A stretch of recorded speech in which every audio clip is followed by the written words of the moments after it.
Amigos, ¿cómo están? Soy Miguel Salvador Rodríguez Azueta y hoy vamos a hablar sobre los 200 años de la heroica Veracruz.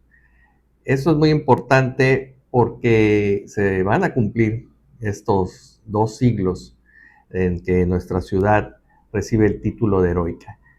Y bueno, pues esto fue a través del decreto número 35, el 29 de julio de 1826. Y les voy a leer los resolutivos que también van a poder ver en pantalla. Primero es el manifiesto de aprecio al general Miguel Barragán y a la guarnición que rindió Ulúa. El segundo, que se iba a realizar una espada con la imagen de San Juan de Ulúa en el puño y en la hoja una inscripción que diría: el Estado libre y soberano de Veracruz al vencedor de Ulúa. El nombre de los jefes y cuerpo de oficiales de mar y tierra estarían en letras de oro en el Salón del Congreso del Estado de Veracruz. También harían una medalla alusiva y un premio de 100 pesos al mejor diseño. Y bueno, pues los términos del diseño serían dados a conocer por personal nombrado por el gobierno. El apoyo en la parte séptima, el apoyo a las familias pobres que sufrieron durante esos años de bombardeo desde San Juan de Ulúa, y el título de heroica, que este es el más importante, el séptimo, el título de heroica a la ciudad de Veracruz. Este título sería entregado por el gobierno en forma de un diploma y sería entregado solemnemente a la municipalidad por parte de los encargados del gobierno de aquel entonces. Pero, amigos, nos hemos adelantado porque es importante que reflexionemos y que tengamos los antecedentes de por qué llegamos a este decreto número 35 de 29 de julio de 1826. ¿Por qué llegamos? Pues yo lo he nombrado un proceso de 16 años que en un momento determinado como antecedente tenemos la invasión napoleónica a España de 1808 a 1813. Debemos ubicarnos en el espacio y tiempo, amigos, porque es un momento en el cual Napoleón usurpa el proceso de gobierno, de transición entre lo que va a ser Carlos IV y Fernando VII, padre e hijo, están conflictuados. Y bueno, Napoleón interviene como un árbitro, pero al final pues se queda con la abdicación de los dos monarcas, tanto padre como hijo, y designa a su hermano José Napoleón como rey de España. Entonces, se me ha olvidado mucho en la escuela, en los libros de historia, tener muy presente que en este momento de alto caos, de un caos tremendo en la península, en España, pues por supuesto que las colonias resienten este conflicto que se vive ahí, esta confusión y la imposición también de una nueva constitución liberal, ¿sí? Por parte de Napoleón, de José Bonaparte. Y lo que va a ocurrir es que, bueno, pues todos sabemos y se ha hablado mucho del grito libertador de Hidalgo, entre 1810 y 1811, este movimiento que también va a ser un movimiento lleno de confusión, de caos, porque pues hasta el momento pues no se sabe exactamente si el grito fue viva la Virgen de Guadalupe y viva Fernando VII. Algunos historiadores dicen que sí.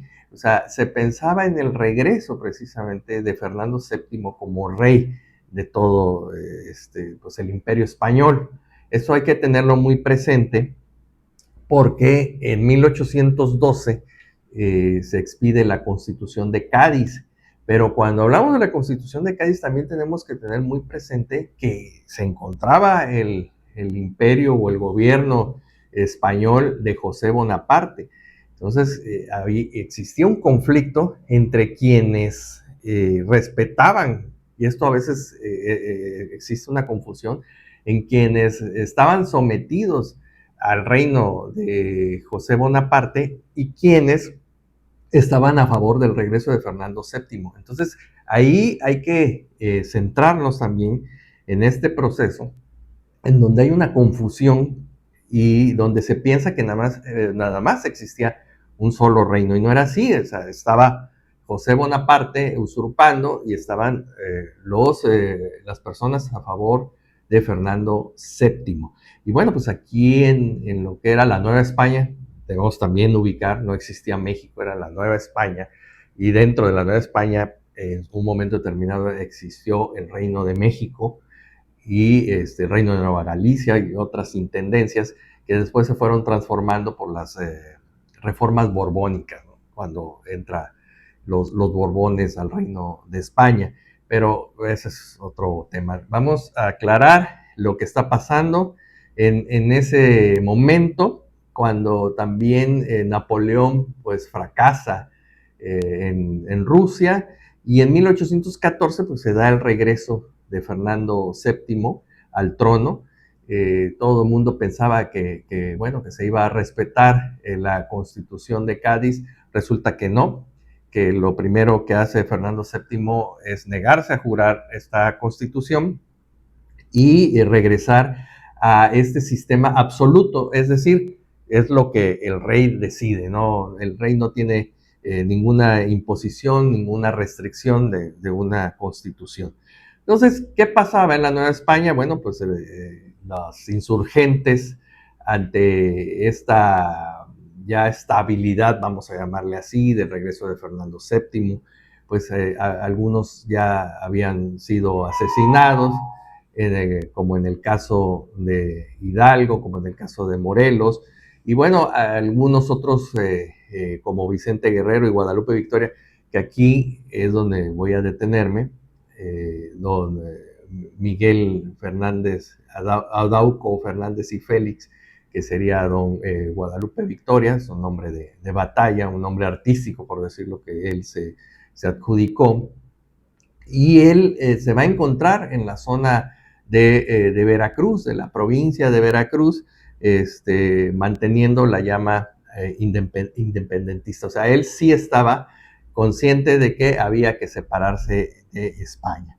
Entonces, en ese tenor ya estamos por llegar a los años 20 del siglo XIX, y esto quiero también puntualizar, donde Fernando VII recibe un golpe de Estado por parte de los militares liberales que venían a sofocar estas revueltas en América, no solamente en la Nueva España. Y estas tropas se voltean, por decirlo así, se le voltean al rey Fernando VII, y entre 1820 y 1823 se forma un régimen liberal en donde se regresa a la Constitución de Cádiz, y donde pues es un proceso muy complicado en esta forma de gobierno que Fernando VII acepta a regañadientes, pero que no le queda de otra. Entonces, en este proceso es donde muchos historiadores analizan el cambio que hay de conciencia en los antiguos realistas, como es el caso de don Agustín de Iturbide. Aquí es muy interesante de tomar en consideración, de que no nos vamos a detener a dar todos los nombres de los implicados en esta nueva etapa de la forma en que van a pensar cómo independizarse, entre comillas, porque también hay que analizar que en el plan de Iguala se habla de entregar el reino, el reino al rey Fernando VII en primer lugar, pero mantener esta independencia con España. Algunos aseguran que era precisamente para favorecer a Fernando VII, que se encontraba de alguna manera limitado por esta constitución que había jurado a regañadientes, que era nuevamente la Constitución Liberal de Cádiz, Y es ahí donde entramos ya a 1821, en donde el 24 de febrero pues se crea el plan de Iguala. Iturbide busca la reconciliación con los antiguos jefes insurgentes, y en este tenor pues va a poder pactar con Vicente Guerrero. Debemos ubicarnos, insisto, en los antecedentes, en el espacio, en el tiempo, en la situación política, y era que en España el rey estaba limitado por esta constitución, y bueno, pues aquí se proponía sí la independencia de España, pero una monarquía. Y en esa monarquía estaba llamado en primer lugar Fernando VII, y si no aceptaba a su hermano Carlos, que si el hubiera no existe, pero si Fernando hubiera aceptado que su hermano Carlos llegara a la Nueva España, no hubiera existido el conflicto carlista en Europa, sobre todo en España. Y bueno, pues este año es crucial, 1821, en marzo se toma Orizaba, los insurgentes toman Orizaba. Veracruz ya para abril, de toda la provincia, la mayoría se adhiere a este plan de Iguala. Ya el 6 de junio a don Antonio López de Santana, que también es una figura crucial en todo este proceso en la provincia de Veracruz, pues ya se cartea con Agustín de Iturbide para ofrecerle pues esta adhesión y este amor que en muchas de sus cartas se le profesa al futuro emperador. Y me llama mucho la atención en una batalla que se da entre insurgentes y realistas en la Nueva Veracruz. Ojo, la ciudad de Veracruz se llamaba Nueva Veracruz. Entonces, el 7 de julio de 1821, los insurgentes pretenden tomar la ciudad, entran de hecho, logran pasar los baluartes, se posicionan ya cerca del Palacio Municipal. Los refuerzos realistas salen de San Juan de Ulúa, hay cañonazos y balazos por toda la ciudad. Me llama mucho la atención que no se haga un evento conmemorativo de este hecho, que podría ser muy importante como atractivo, ¿no? Y que se hace en otros lugares donde se dan este tipo de situaciones. Los insurgentes pues son derrotados, y más que por los realistas, por una fuerte lluvia que hablan los cronistas de la época, que impiden que la jarochada ya se especifica, y este concepto ya se manifiesta desde 1821 para hablar de la gente del campo que llegó precisamente a Veracruz con parte de este ejército insurgente, pues que no era disciplinado, que pues llevaba el ánimo, pero no tenían esa disciplina que sí tenían los soldados de línea que pertenecían al rey. Pues son rechazados de la ciudad de Veracruz, pero bueno, el 7 de julio hay una gran batalla en todo lo que es el centro histórico de Veracruz. Y en ese tenor, el 30 de julio llega ya no un virrey nombrado por el gobierno liberal, sino ya llega un comandante general, así nombrado, capitán general, que sería don Juan O'Donoghue. Pero aquí nos detenemos también un poco para nada más analizar que don Juan O'Donoghue no puede salir de Veracruz, está rodeado, se percata de la situación que se vivió precisamente el 7 de julio, y yo creo que por eso es importante rescatar esta anécdota, esta batalla por Veracruz, le llamaría yo, por la ciudad de Veracruz, de la Nueva Veracruz, porque O'Donoghue está acorralado en ese tenor, en esos días que baja de su barco, que llega a Ulúa, que se instala en Veracruz. Se le mueren 2 asistentes de las enfermedades tropicales, y bueno, pues no le queda otra más que establecer contacto en ese momento con el hermano de Antonio López de Santana, José López de Santana, quien a su vez pues, va a pedir instrucciones a su hermano, y él, desde la zona de Orizaba y de Córdoba, va a enviar a una misiva a don Agustín de Iturbide, y bueno, pocos conocen que es gracias a todo este evento, a esta batalla del 7 de julio, que se decide esta entrevista entre don Juan O'Donoghue, el nuevo comandante, el nuevo gobernador, por decirlo así, de la Nueva España, ya no era virrey, el título, con don Agustín de Iturbide, y llegar el 24 de agosto a la firma de los tratados de Córdoba, que no varía mucho de los tratados de Iguala. O sea, al final sigue la idea de esta separación entre la metrópoli y la Nueva España, ahora Imperio Mexicano, y la llamada a reinar de Fernando VII. Bueno, pues esta situación ya hace que muchos se adhieran a los tratados de Córdoba.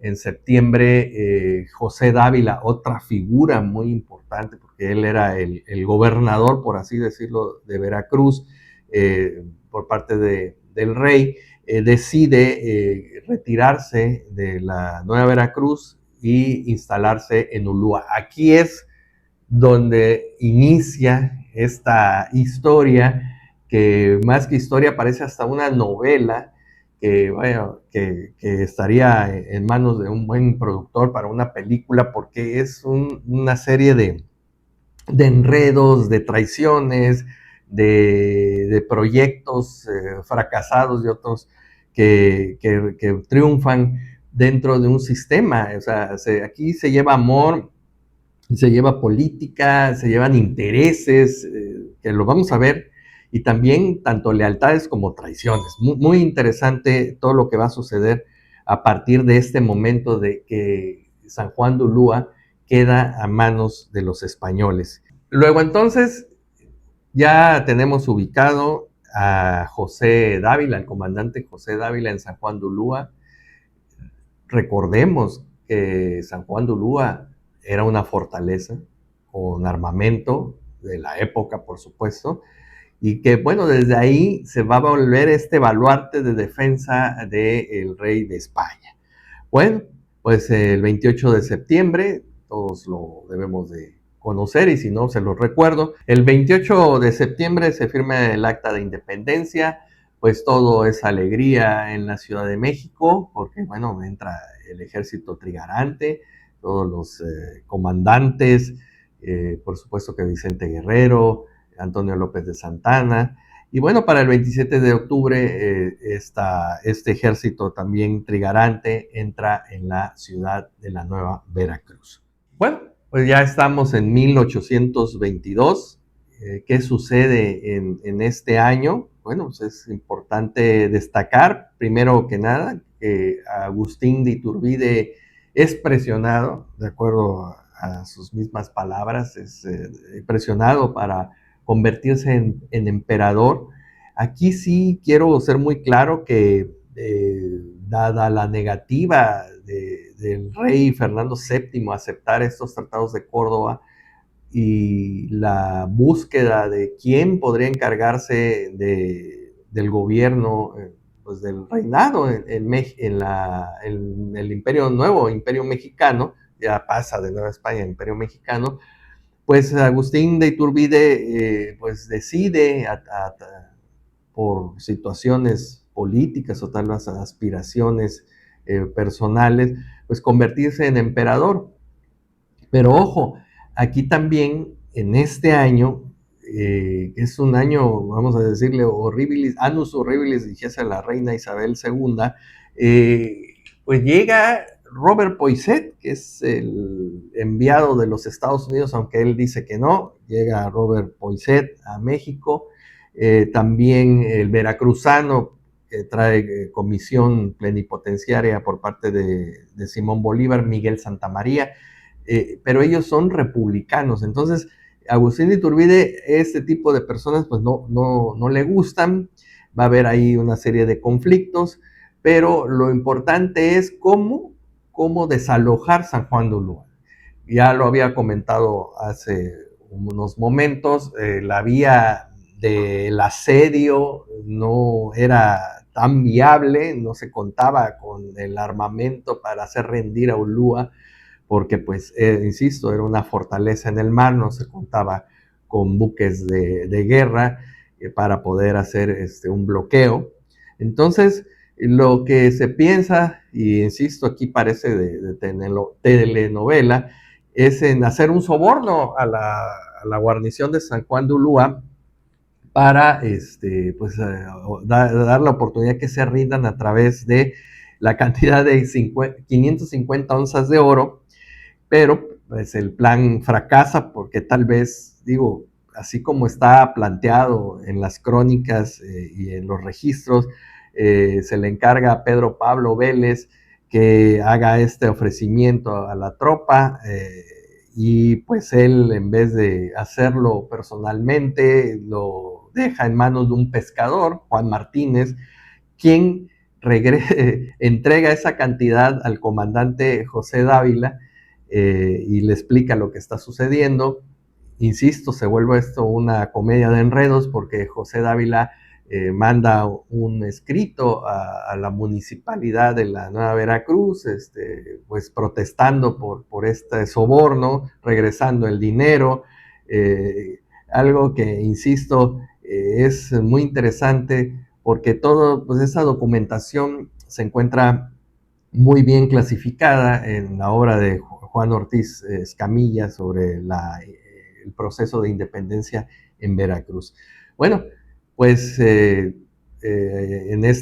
insisto, en este duelo de misivas entre San Juan de Ulúa y la municipalidad, que se dice pues sorprendida porque ellos no tenían nada que ver, es más, no tenían ni ese dinero, que el dinero se ocupe, ese oro, para apoyar al hospital, a los hospitales públicos de la Nueva Veracruz. Bueno, pues el proceso continúa para el 7 de septiembre, se nombran a los negociadores para acudir al Imperio Mexicano, se nombra a Juan Ramón Océs y a Santiago Irazirri y Blas Océs para que pasen al Imperio Mexicano para negociar la situación, ya sea que sea la independencia o no. Esto es muy importante de destacarlo porque tampoco no hay mucha información en los libros de historia.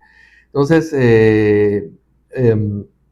ante esta situación llega también un comandante nuevo a San Juan de Ulúa, Francisco Lemor, quien de inmediato toma iniciativas y, por ejemplo, quiere tomar por asalto la ciudad para destruir los dos baluartes principales, que es el de la Concepción y el de Santiago, y de esa manera mantener la seguridad de San Juan de Ulúa.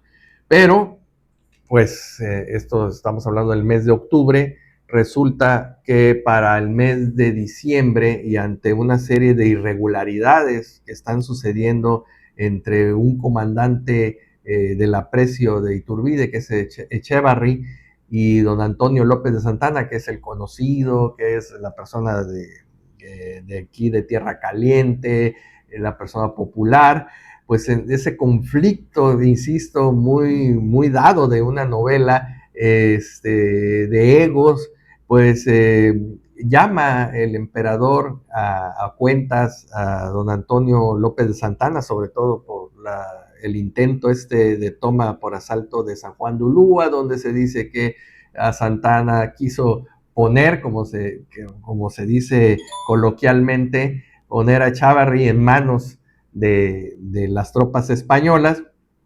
Entonces ocurre que Iturbide acude a Jalapa personalmente, llama cuentas a Santana y le pide su traslado a la Ciudad de México. De una manera, insisto, de este tipo picaresco, de novela picaresca, Santana hasta acepta un recurso para su traslado que le da el emperador, pero en vez de hacer su traslado, sus trámites de traslado, lo primero que se le ocurre es llegar a Veracruz muy molesto, de acuerdo a sus mismas crónicas, a sus mismas memorias, y declara la República en Veracruz el 2 de diciembre. Entre 2 y 6 de diciembre, Antonio López de Santana va a mover todo el sistema político desde la Nueva Veracruz. Esto lo debemos de recordar como el grito republicano. Estamos en 1823. Debemos recordar que diciembre no fue el mejor mes para don Antonio López de Santana y menos para don Agustín de Iturbide. La ciudad de la Nueva Veracruz se va despoblando ante la situación de que pues hay dos, vamos a decirlo, hay dos gobiernos, el gobierno rebelde, ya no ni republicano, porque Antonio López Santana recibe asesoría de Miguel de Santa María, le explican que no puede declarar la república porque él le gusta, porque aparte no sabe exactamente lo que es una república y todo lo que conlleva esta forma de gobierno. Entonces, en ese proceso de diciembre-enero, se bloquea la ciudad de Veracruz por parte de los imperialistas, tiene en las espaldas a los españoles, y entonces a Antonio López de Santana, pues lo que más fácil se le da es negociar con Lemort, el comandante de San Juan de Ulúa, para un cese de hostilidades. Esto hace pensar a los imperialistas que va a entregar la Nueva Veracruz al rey de España. Bueno, pues insisto, en este conflicto la ciudad está asediada, se está despoblando y llegan los comisionados españoles. Santana es derrotado en una de sus salidas para tomar Jalapa, está a punto de ser vencido, de hecho planea ya exiliarse, irse por la Nueva Veracruz, a cualquier lugar, porque su plan que pensaba de rebeldía, de republicano, es poco respondido por las demás entidades y del imperio. Y bueno, para su buena suerte, vamos a llamarlo así, reaparece don Miguel Adauco Fernández y Félix, Guadalupe Victoria, y bueno, pues él es una persona popular, más popular aún que Antonio López de Santana, y Guadalupe Victoria le da el respaldo, le da ese respaldo que él necesita, tal vez no con dinero ni con tropas, pero le da el respaldo político que necesitaba en ese momento Antonio López de Santana, lo que en un momento determinado produce toda una serie de efecto dominó con los demás líderes que se adhieren a este pacto republicano, vamos a llamarle Bravo, vamos a llamarle Vicente Guerrero, y de esta manera presionado, los líderes militares también, incluso el que amaba al emperador Echavarri, pues firman el plan de Casamata el 1 de febrero aquí en Veracruz, y con esto, bueno, pues va a ocasionar lo que no se esperaban que Iturbide respetara el Congreso, lo restituyera, pero el Congreso, al ser restituido, lo primero que hace es desconocer a Iturbide. Entonces, el 19 de marzo de 1823, abdica Iturbide. Para el 10 de mayo sale por la antigua. ¿Por qué sale por la antigua Veracruz? Bueno, porque no puede salir por San Juan de Ulúa. Debemos recordar que San Juan de Ulúa está en manos de los españoles. Lo primero que hubieran hecho las tropas españolas es detener a don Agustín de Iturbide. Y bueno, pues el 14 de mayo ya se inician las negociaciones con los enviados españoles. Y aquí yo quiero detenerme un poco. 1823, para mayo se inician las negociaciones con los españoles. Ojo, va a ser Guadalupe Victoria quien va a tener esa responsabilidad de empezar a tratar con estos enviados que ya habíamos mencionado, cuáles serían las condiciones para detener este conflicto entre la metrópoli y ahora el imperio mexicano. Pero desafortunadamente vamos a encontrar que, bueno, Santana nuevamente se mete, en 18 de mayo hace una revuelta en San Luis Potosí. ¿Qué hacía Santana en San Luis Potosí? Esa es materia de otro programa. Les puedo decir que se encontraba en San Luis Potosí enviado por el gobierno provisional para, en su caso, detener la salida de Agustín de Iturbide si salía por el norte. El caso es que ante la situación de que Santana ve que se están moviendo las fichas políticas, él decide hacer ruido para ver qué le va a tocar, tratando nuevamente de impulsar el sistema federal. Bueno, pues ya insisto, en mayo, el 28 de mayo, Guadalupe Victoria se reúne con los enviados españoles en Jalapa para llegar a un acuerdo, pero, a ver, a lo mejor soy muy de la teoría de las conspiraciones. El 23 de julio llega el doctor Patrick McKay. El doctor Patrick McKay es un agente secreto que envía el gobierno inglés para analizar también la situación que se está viviendo en el naciente, ahora antes imperio, ahora la República de México, que va a ser los Estados Unidos mexicanos en 1824. Entonces, estaríamos pasando por este proceso en donde llegan los enviados españoles, pero también llega este comisionado inglés que llega de forma también con una agenda secreta. Y a ver, ¿por qué es que desde agosto inicia un conflicto? Para que nos demos una idea, entre la que es la Nueva Veracruz, el castillo de San Juan de Ulúa, que vivían, vamos a llamarlo más o menos en paz y en tranquilidad, pero empieza un conflicto porque se quiere tomar posesión San Juan de Ulúa también de la isla de Sacrificio. Y entonces el gobierno provisional empieza en cuestionamientos, hay un desalojo de la isla de Sacrificios, y con esto un conflicto que, insisto, que se pudo bien haber evitado porque el gobierno provisional solicita que se empiece a fortificar más la Nueva Veracruz siendo una ciudad. Entonces, y civil, por supuesto. Entonces, aquí viene otro dato. El 19 de agosto ya Guadalupe Victoria se reúne con el agente inglés y para el 20 de septiembre, misteriosamente, pues, se rompen las comunicaciones y se impide el abastecimiento desde la Nueva Veracruz hacia la fortaleza de San Juan de Ulúa.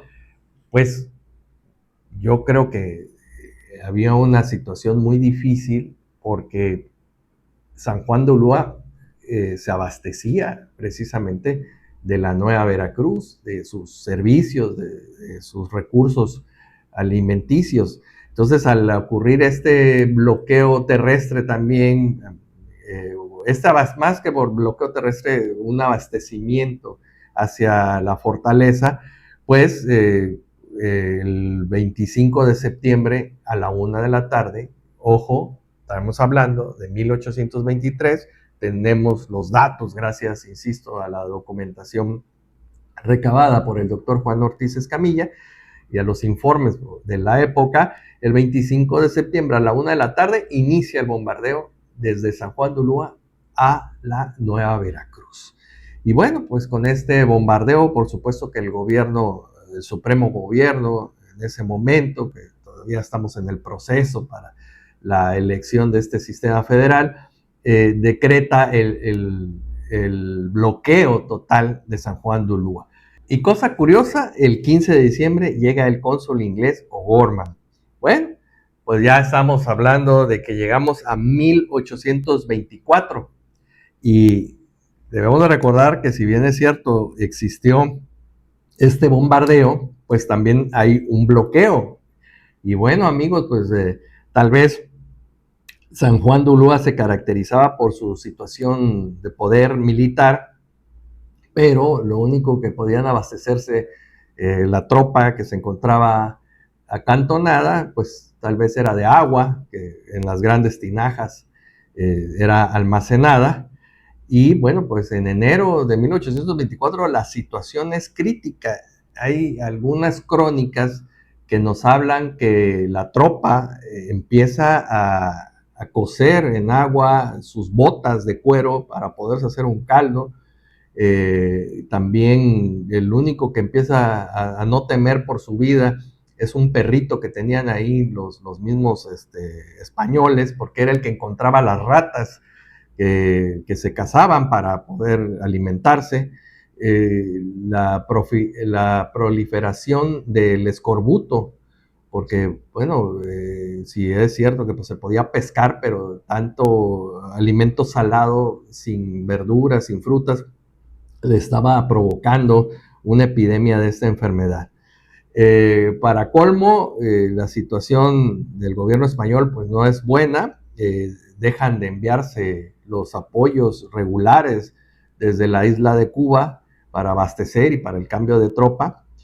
Y bueno, ya volvemos a la parte que había yo comentado, de que la situación económica que había recibido Agustín de Iturbide en su momento, pues era de bancarrota.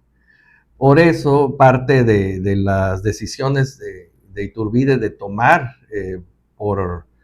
obligatoriamente, tomar préstamos obligatorios, acceder a recursos que no eran suyos y que luego le fueron señalados, era porque no había de dónde tomar recursos económicos.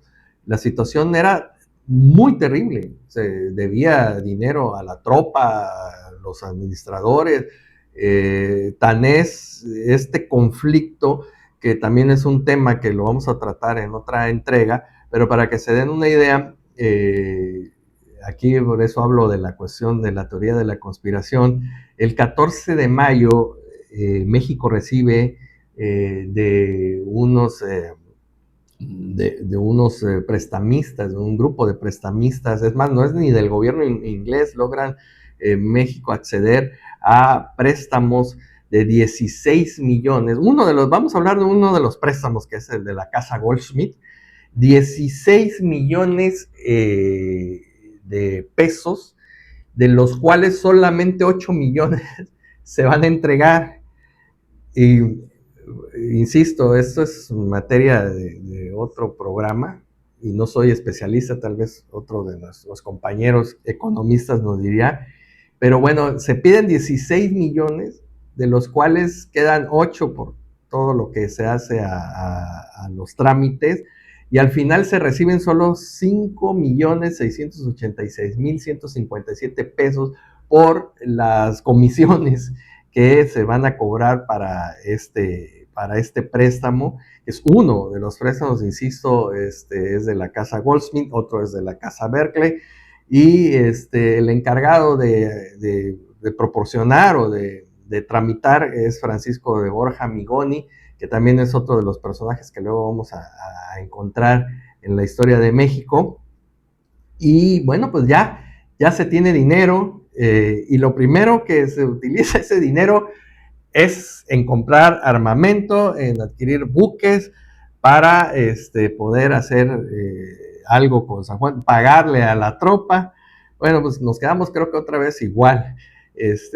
Insisto, es increíble esta parte de la historia de México que a veces no es bien analizada. El 9 de junio se celebra la restitución como absoluto, como soberano absoluto de Fernando VII, pero bueno, ya el 20 de julio, Miguel Barragán, otro gran personaje que también vamos a hablar mucho de él, llega como comandante a Veracruz, y ya en octubre se expide la Constitución de los Estados Unidos Mexicanos.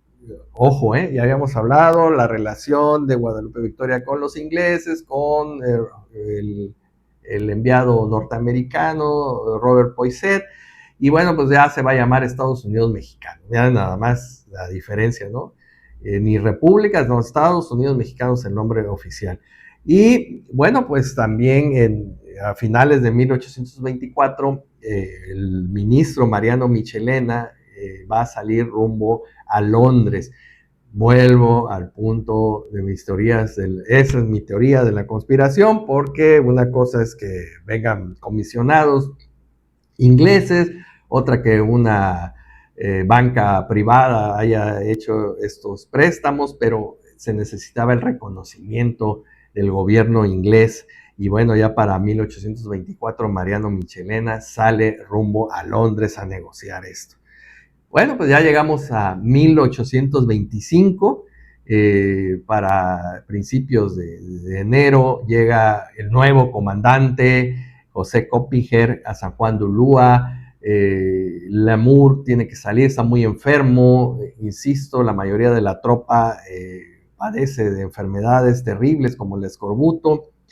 Ya en abril se firma el Tratado de Amistad con el Reino Unido de la Gran Bretaña, lo que les comentaba yo, regresa Mariano Michelena de Londres, y en este tenor, y con estos préstamos, y con este tratado para que Inglaterra fuera una de las naciones más favorecidas, pues se presiona más a la naciente al naciente gobierno de los Estados Unidos mexicanos para que se presione a San Juan de Ulúa.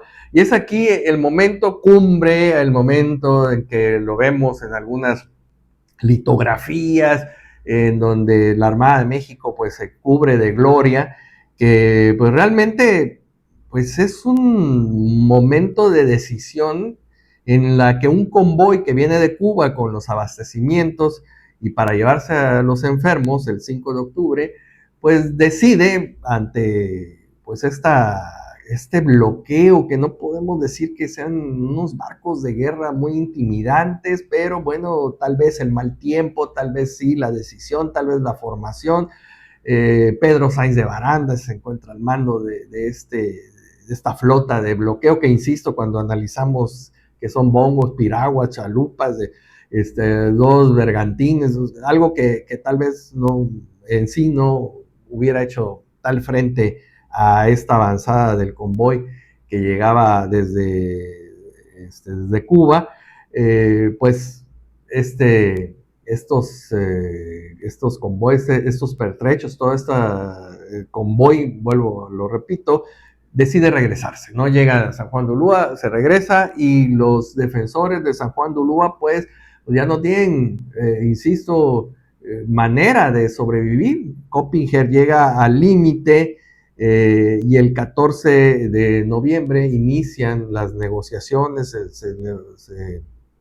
se pide el Parlamento para hablar con las autoridades, con militares, con don Miguel Barragán, que para ese momento pues, ya es el gobernador y el comandante de la provincia de Veracruz. Y bueno, pues se llega ya a este momento de desesperación. Quiero que ustedes ubiquen, insisto, si ya se habían acabado las ratas, si ya de toda la población que existía, o sea, no nada más eran soldados, había panaderos, había algunas familias, había contadores de la Real Hacienda, o sea, eran familias enteras y parte de la tropa que se encontraba en un estado, pues, de desesperación. Entonces se inicia este parlamento, estas pláticas de avenimiento, y para el 18 de noviembre se capitula, se llega a este acuerdo. 148, nada más, imagínense, 148 personas pasan al hospital y 124 están listas para embarcar, pero aquí es muy importante destacar que en este parlamento hay ciertas condiciones. O sea, Coppinger, con todo este honor militar, pide que si bien se van a capitular, esto es la rendición, es condicionada, van a salir con sus armas, van a los oficiales, se va a curar a los heridos, y sobre todo algo muy de ese momento de la época de los caballeros, de los militares, se va a esperar a que desaloje la tropa para quitar la bandera española y arriar la bandera mexicana, ahora sí, México, ¿no? Los Estados Unidos mexicanos. Entonces, toda esta crónica la podemos encontrar, insisto, con Juan Ortiz Escamilla.